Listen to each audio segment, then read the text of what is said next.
Hello students, आज हम पढ़ेंगे chapter first civics 9th class why what democracy why democracy का topic free and fair electoral competition. यानी free and fair electoral competition में अगर हम आज हमें प्रीवियस वीडियो में हमने देखा था चाइना का, आज हम पाकिस्तान का, अब हम देखेंगे चाइना का कि जो भी इसके अंदर free and fair electoral competitions हो रहे हैं या उसके अकॉर्डिंग ये डेमोक्रेसी में है या नहीं है, उसके अकॉर्डिंग हम कुछ अंडरस्टैंड करेंगे इस पॉइंट को।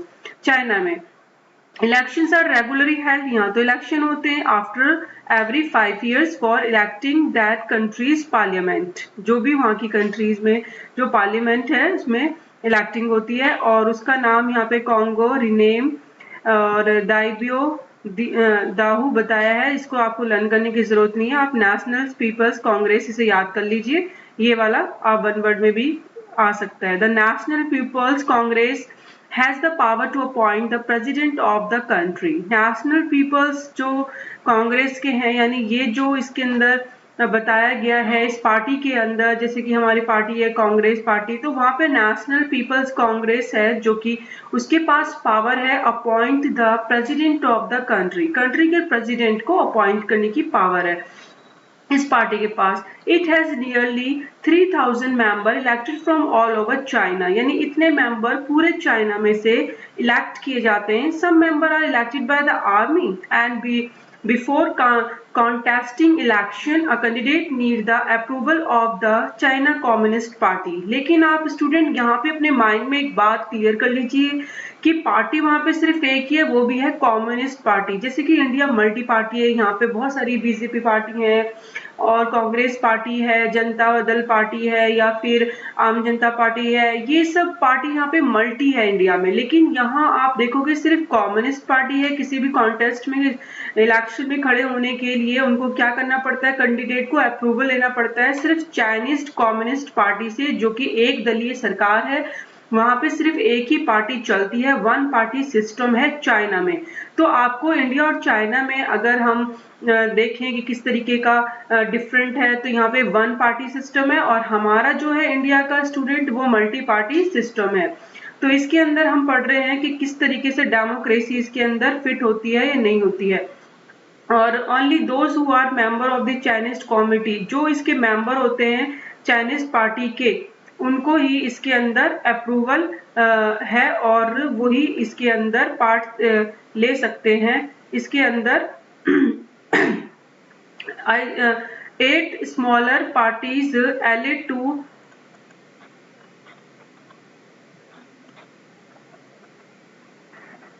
यहाँ पे बोला है कि जो 3000 मेंबर इलेक्ट होके जाते हैं पूरी चाइना से, इलेक्टेड बाय द आर्मी करती है उसको। और ये उसके बाद यहाँ पे है only those who are member of Chinese Communist के पार्टी के मेंबर होते हैं। 8 smaller parties added to it were allowed to contest election held in 2002 and 3 में। छोटे छोटे स्मॉल 8 पार्टीज है जो कम्युनिस्ट पार्टी के ही हैं, उसी में से मेंबर्स हैं जो कि इन्होंने ही अपनी अलग अलग यहाँ पे बना रखी है, एलिड मिली जुली वो बना रखे हैं, अलाउड कर रखा है उनको कॉन्टेक्ट इलेक्शन में वो खड़े हो सकते हैं। और उन्होंने 2002-3 में इलेक्शंस कराए तो उनके हुए। The government is always form by communist party, चाहे कोई खड़ा हो चाहे कोई ना खड़ा हो, पार्टी कम्युनिस्ट पार्टी की बनेगी। आप यहाँ पे समझ लो जैसे बीजेपी पार्टी है, अब चाहे कितने भी जने खड़े हो जाओ इलेक्शन के लिए अलग अलग एरिया से, प्रोविंस से, चाहे कोई भी क्यों ना खड़ा हो जाए, चाहे उसको ये नहीं मैटर करता कि कोई भी पर्सन है जो इलेक्शन में वॉन कर रहा है, ठीक है, लेकिन वहां से वो सीट लेकर आ रहा है किसी भी क्षेत्र से, एरिया से, लेकिन पार्टी सिर्फ बीजेपी की ही बनेगी। अगर बीजेपी की पार्टी बनती है तो इसका मतलब कोई ऑप्शन ही नहीं है, चाहे वो कोई भी कहीं से भी कैसे भी आ जाए, तो किसकी बन रही है, कम्युनिस्ट पार्टी। तो यहाँ पे भी यही दिखाया गया कि कम्युनिस्ट पार्टी ही हो रही है। जैसे कि अगर हम मान लें कि इंडिया के अंदर अगर सिर्फ बीजेपी पार्टी हमेशा चाहे कुछ भी हो कहीं से भी कोई भी खड़ा होता है और इलेक्शन जीतता भी है, और तो उसके सपोर्टर में वो हमेशा बीजेपी ही जीतेगी। तो यहाँ पे आपको अंडरस्टूड हो गया। तो अब इसके बाद बोला है इसी तरीके से, सिंस यहाँ पे आपने स्टूडेंट चाइना का पढ़ा है कि इलेक्शन होते हैं, यानी इलेक्शन होते हैं, लेकिन यहाँ पे स्टूडेंट्स हमारे पास पीपल्स के पास कोई चॉइस ही नहीं है। जो डेमोक्रेसी का जो एक फीचर है वो क्या चाइना उसमें फिट हो रही है, वो हम अभी आगे आपसे क्वेश्चन पूछूंगी कि जो चाइना है, जब हम इलेक्शन भी हो रहे हैं, भी आप कहोगे यहाँ पे इलेक्शन हो रहे हैं और पीपल इलेक्ट कर रही है, तो यहाँ पे ऐसी कौन सी कंडीशन है जबकि ये डेमोक्रेसी में फिट नहीं हो रही है। डेमोक्रेसी में फिट क्यों नहीं हो रही है? क्योंकि स्टूडेंट्स यहाँ पे पीपल के पास चॉइस ही नहीं है। तो इसका मतलब ये सिर्फ अपने आप को डेमोक्रेटिक में डाल रहे हैं कि भी हम डेमोक्रेटिक कंट्री हैं, कि पीपल द्वारा इलेक्ट होता है, इलेक्शन होते हैं और उनके द्वारा ही चुनी जाती है सरकार, लेकिन ये ऑप्शन तो नहीं है ना उनके पास। तो ये आपको बहुत माइनर डिफरेंसेस होता है कंट्री में, डेमोक्रेसी और नॉन डेमोक्रेसी में। आपको अंडरस्टूड करना है कि हाँ भाई चाइना के अंदर इलेक्शन भी हो रहे हैं, पीपल भी चूज कर रहे हैं, लेकिन यहाँ पे ऑप्शन नहीं है, सिर्फ एक ही पार्टी है। तो आप इजिली इसको अंडरस्टूड कर सकते हैं कि हाँ भाई क्या फर्क है डेमोक्रेसी और नॉन डेमोक्रेसी में। अगर इसी तरह हम बात करें स्टूडेंट, मैक्सिको भी जो इंडिपेंडेंस को मिल गई थी 1930 में, वहाँ इलेक्शंस होते हैं, हर 6 साल के बाद इलेक्शंस होते हैं, प्रेसिडेंट वहाँ चुना जाता है। Country has never been under a military and dictator rules, ना तो वो डिक्टेटर्स रूल के अंडर आती है, ना मिलिट्री के अंडर आती है, ना तानाशाही सरकार है, ना सेना का शासन है। तो but until 2000 every election was won, every election won, जो भी लेकिन 2000 से जो भी इलेक्शन हो रहे हैं, कौन अभी तक वॉन करता आ रहा है, जीतता आ रहा है? ये आपको बहुत इंपॉर्टेंट चीज है जो आपको माइंड में ध्यान रखनी है। पीआरआई वहां की जो पार्टी है, जब से वो स्वतंत्र हुआ है मैक्सिको का, मैं बता रही हूँ आपको, जो अभी जब से उसने इंडिपेंडेंस हुआ है उसके बाद से जब भी इलेक्शन हुए हमेशा इंस्टीट्यूशनल रेवोल्यूशनरी पार्टी है, इसकी फुल फॉर्म है, ये वन वर्ड में आती है एग्जाम में, वही पार्टी मैक्सिको के अंदर जीत रही है इलेक्शन जब से 2000 से इलेक्शंस होने शुरू हुए हैं। Opposition party did not contest election, ना तो वो कॉन्टेक्स्ट इलेक्शंस में अपोजिशन पार्टी होती है, अगर but never manage to win, अगर होती भी है तो वो मैनेज नहीं कर पाती है विन करने के लिए, क्योंकि जो पीआरआई है वो बहुत डर्टी ट्रिक्स करती है जीतने के लिए, बहुत ज्यादा अलग अलग गंदे तरीके से ट्रिक्स लगाना ताकि वो इलेक्शन जीत जाए। All those who were employed to government office, इसके जो एम्प्लॉयड होते हैं, and to attend this party meetings में, जो इस पार्टी मीटिंग्स के अंदर और गवर्नमेंट के ऑफिस होते हैं अटेंड करते हैं, टीचर्स हैं स्कूल्स के, वो फोर्स किया करते हैं जैसे पेरेंट्स को कि आप वोट डालो पीआरआई को। तो यहाँ पे एक मतलब कोई ऑप्शन ना हो कि भाई गवर्नमेंट जॉब वाले जो एम्प्लॉयड है उनको कहा जाता है कि जो मीटिंग्स हैं कि उसके अंदर आप क्या करोगे, इनको ही वोट डालोगे। तो यहाँ पे इनके पास कोई भी ऑप्शन नहीं है। और उसके बाद फिर इन्होंने बोला है कि भैया जो जैसे कोई टीचर है, अब वो पेरेंट्स को अगर ज्यादा बोलेंगी तो उसी को प्रीफर किया जाता है, उनको बात को ही। दूसरा उन्होंने बोला है कि जो वहाँ के मीडिया है लार्जली इग्नोर की जाती है उसकी एक्टिविटीज, अगर ऑपोजिशन पॉलिटिकल पार्टीज के अगर कोई क्रिटिसाइज करता है उनको तो उसको भी इग्नोर कर दिया जाता है। Some time the polling booth पे भी क्या होता है, एट ए टाइम पे जो जहाँ पे इलेक्शंस कराए होते हैं, वोटिंग डालनी होती है, उसको शिफ्ट कर दिया जाता है पोलिंग बूथ को ही, और लास्ट मिनट में, जबकि वहाँ पे जो वोट डालने वाले होते हैं उनको वोट डालने के लिए बहुत प्रॉब्लम होती है, वो वोट भी नहीं डाल पाते हैं। तो लास्ट मिनट में होता है ये। और कई बार इन्होंने देखा है कि जो पीआरआई है वो बहुत ज्यादा मनी यानी पैसे खर्च करती है campaign for its candidates, अपने कैंडिडेट्स पे, और should be consider the election describe ever the example. आप ऊपर देख सकते हो कि जो पीपल्स है इलेक्टिंग कर रहे हैं, और क्या उनके द्वारा इलेक्टिंग किए गए रूलर बन रहा है, यानी वो जिसको चाहते हैं, क्या उनके पास ऑप्शन है? जैसे कि आपने चाइना में देखा, मैक्सिको का देखा, तो क्या आप देख रहे हो कि इनके पास किसी के पास ऑप्शन है कि भाई हाँ हम किसी और को चुने?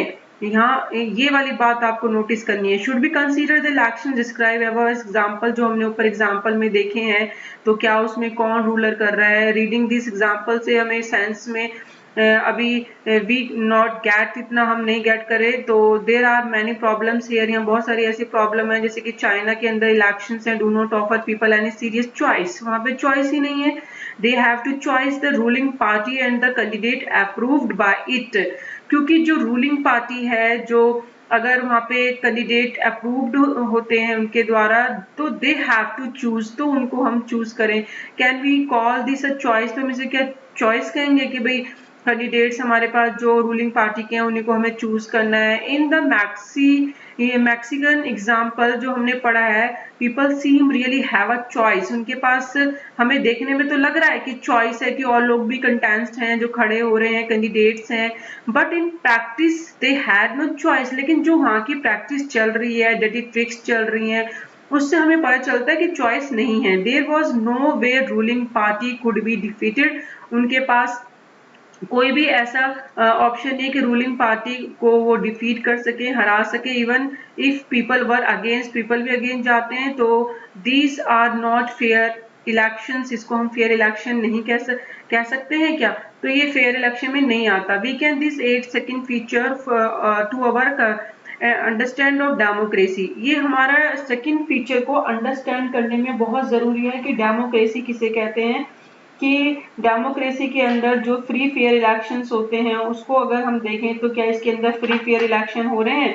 तो यही चीज है, अगर हम उसको अंडरस्टूड कर लें कि फ्री और फेयर इलेक्शंस में क्या डिफरेंस है और कि उसमें चॉइस होनी जरूरी है या चॉइस के बिना भी हम उसको कह सकते हैं कि भाई हाँ ये है। तो इसके अकॉर्डिंग ही हम कह सकते हैं कि नेक्स्ट पॉइंट में कि real choice, the election must offer a real choice between political alternatives. Election जो होता है वो हमें चॉइस देता है, पॉलिटिकल अल्टरनेटिव ऑप्शंस देता है, and should be possible for people to use this choice to remove the existing ruler.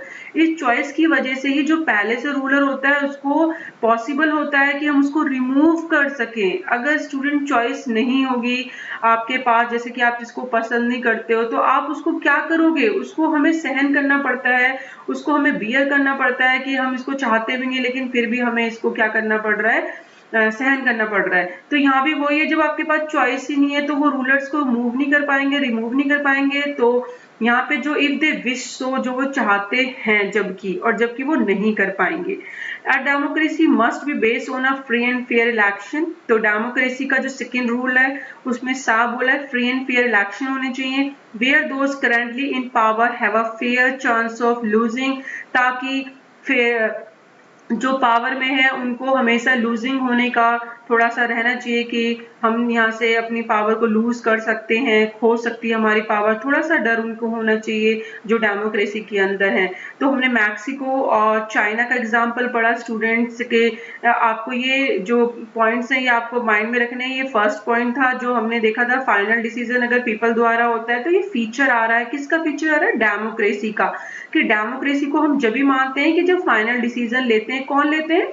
People. और सेकंड में हमने देखा फ्री एंड फ्री इलेक्शन तो हो, लेकिन हमारे चॉइस के साथ होने चाहिए, क्योंकि जो लोग होते हैं अगर उनको चॉइस नहीं है, उसके जो उसको वो पसंद नहीं करते रिमूव करने के, तो कोई मतलब नहीं बनता। तो ये सेकंड फीचर है स्टूडेंट जो आपको चाइना का एग्जाम्पल और मैक्सिको के एग्जाम्पल से आपको सेटअप किया गया है, क्योंकि वहां पे भी एक पार्टी है, यहाँ पे भी एक पार्टी है, तो ये आपको अपने माइंड में रखना है। इसी के बाद हम पढ़ेंगे students one vote one person, यहाँ पे है one person one vote one value. क्योंकि आप जानते हो हमारा जो डेमोक्रेसी कंट्री है इंडिया की बात करें तो स्टूडेंट वन पर्सन होता है, एक पर्सन है, उसको एक वोट डालने का अधिकार होता है, उसकी वैल्यू है, यानी वैल्यू उसकी सबसे ज्यादा तो वैल्यू पीपल की है, क्योंकि वही है जो जिसको वो पसंद कर सकता है, चूज कर सकता है। तो अगर हम पहले इसमें पढ़ लें डेमोक्रेसी में क्या यूनिवर्सल फ्रेंचाइज में ये डिमांड सेट होती है या नहीं होती है, principle come to be accepted almost all over the world. ये प्रिंसिपल जो यूनिवर्सल एडल्ट फ्रेंचाइज का है, one person one vote one value, इसको सब एक्सेप्ट करते हैं पूरे ब्रह्मांड में, पूरे यूनिवर्स में, इसको हम मानते हैं, सच मानते हैं, हाँ भाई प्रिंसिपल है ये। And yet there many instance, लेकिन हम इसको कुछ उदाहरण से समझेंगे। कहीं ऐसी भी जगह है स्टूडेंट जहां इसको डिनाइड किया हुआ है, इसको इग्नोर किया हुआ है। Denial of the equal rights to vote, यानी वहां पे वोट डालने का अधिकार नहीं है, अभी भी है ऐसी जगह। 2015 की अगर बात करें जब तक में सऊदी अरेबिया का, तो वहां पे वुमेन्स को वोट डालने का राइट नहीं है। और एस्टोनिया की बात करें तो स्टूडेंट सिटीजन जो रूल्स है वहां पे जो सिटीजन है बिलोंगिंग टू रशियन माइनॉरिटी के हैं, find it difficult to get right to, उनको वोट डालने का अधिकार नहीं है जो माइनॉरिटी हैं रशियंस के। और फिजी की बात करें तो स्टूडेंट फिजी में जो रहने वाले हैं उनको इतनी वैल्यू है बोर्ड की, लेकिन अगर इंडियन फिजियन है, जो भारतीय अगर फिजी में कोई रहता है, अगर भारतीय नागरिक कोई फिजी में रहता है, तो उसकी बोर्ड की इतनी वैल्यू नहीं है जितनी बोर्ड की वैल्यू है फिजी में रहने वाले की। तो इलेक्ट्रो सिस्टम के अंदर indigenous Fiji has more value, उसको ज्यादा वैल्यू दे रखी है फिजी को, जबकि इंडियन फिजियन जो है उनको वैल्यू नहीं है। तो यहाँ साफ पता चलता है कि जो वन पर्सन वन वैल्यू है उसको डिनाइल किया हुआ है, अभी इतना उसको कुछ जगह पे इसको राइट फॉलो नहीं होता है। तो फंडामेंटल के अंदर अगर हम देखें तो डेमोक्रेसी बेस किस पे करती है? प्रिंसिपल पॉलिटिकल इक्वालिटी पे, यानी यहाँ इक्वालिटी है ही नहीं। किसी के साथ अगर कोई ऐसे डिस्क्रिमिनेट यानी भेदभाव करता है तो इसका मतलब वहाँ इक्वालिटी नहीं है। तो डेमोक्रेसी लेकिन बेस किस पे है? थर्ड पॉइंट आप यहाँ पे स्टूडेंट प्लीज समझ लीजिए। फर्स्ट पॉइंट मैंने आपको समझाया कि भाई जो बेसिक डिसीजन फाइनल डिसीजन होता है वो पीपल का है। सेकंड में हमने के चॉइस होनी चाहिए इलेक्शन में। थर्ड हम स्टूडेंट फीचर डेमोक्रेसी के फीचर्स में पढ़ रहे हैं कि किस तरीके से डेमोक्रेसी एक इक्वालिटी पे है, यानी थर्ड फीचर जो है ये है, और आपको इसको बहुत इंपॉर्टेंटली लेना है। Each adult citizen must have one vote and each vote must have one value. हर किसी को वोट डालने का राइट्स है और उसके एक वोट डालने का अधिकार है और उसकी उतनी ही वैल्यू है। इसको चैप्टर 3 में थोड़ा सा हम डिटेल में इंक्रीज पढ़ेंगे, लेकिन अभी आप ये 3 जो पॉइंट्स पढ़े हैं आप उसको माइंड में समझ लीजिए। नेक्स्ट में हमें जो रूल ऑफ लॉ दे रखा है और रिस्पेक्ट फॉर राइट्स दे रखा है कि हमें कितनी वैल्यू दी हुई है रिस्पेक्ट्स की, रूल्स ऑफ लॉ की, इसको हम अंडरस्टैंड करेंगे नेक्स्ट वीडियो में, ताकि आप इसको इजीली समझ सकें। रूल ऑफ लॉ क्या होता है, रिस्पेक्ट फॉर राइट्स क्या होता है, क्या लॉ किसके लिए है, रूल के लिए लॉ है स्टूडेंट या लॉ के लिए रूल है, ये हमें समझना है। और राइट्स को रिस्पेक्ट कितनी मिली हुई है, तो ये हम एग्जाम्पल से, जिम्बाब्वे के एग्जाम्पल से नेक्स्ट वीडियो में अंडरस्टूड करेंगे। Thank you so much.